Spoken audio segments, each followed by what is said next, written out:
This is 60 bars, part 2. Nemám pocit, že by niekto niekedy vymyslel meter na to, jak robiť, čo živý má už roky. Život je jeden veľký oceán, v ktorom sme žralociny. Zatiaľ čo ty si len malá ryba v mori.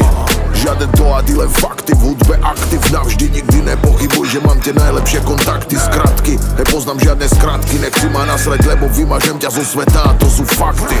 Moje ticho to je záťaž na tvoj život. Ľudia ma majú radi, pretože som není kokot. Rapový génius zoslaný priamo od Bohov. Tvoje skills fajn, tvoja duša 0 bodov. Ste plný nervov ako moje 2 bazény. Sú plné vody, v ktorej utopil som vašu nádej. V sebe máte červov a to sú vaše gény. Zavriem sa v mojej vile, bracho, ja to nejak zvládnem. Promotéri sa chcú pobiť za môj koncert. Nikdy som nemyslel, bracho, že zájde to tak ďaleko. To, čo zažívam, viem, nezažije každý. Viem, každý chce byť pes, no ja som jedinečné plemeno. Aj tak budem robiť, čo chcem, kde chcem, s kým chcem. Viem, že neunesieš moje bremeno.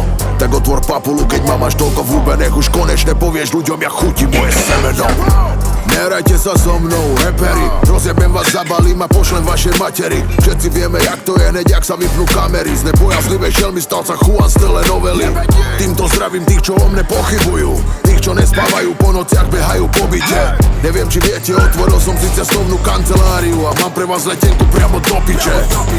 Repový vrah, ty kokot, strach, ty kokot. Jednotka jak mach, ty kokot. Nemáš gule medzi nohami, máš hrach, ty kokot. Nevidím konkurenciu, jak Vlado Vach, ty kokot. Toto je mega, toto sú bary, ktoré dotrhajú z teba. Je to posledné, v čo veríš. Toto je mega, toto je jediný originál kokot. Nikde s nikým si ma nemýl. Volaj ma Frank White. Priniesol som niečo, čo aj tak po mne nikto nikdy nevedel robiť. Môj hlas cez mic, jak vstupná brána, cez ktorú sa nedostaneš, musíš zvoniť. I'm not the best type, and I don't give a fuck, pôjdeš sa výťahom, lebo nepoznáš schody. Vydrel som si cestu, stal som v rade, čakal šancu v ruke, čas na nohách, iba premoknuté boty. Preto chcem žiť ako boss, Dolce Gabbana.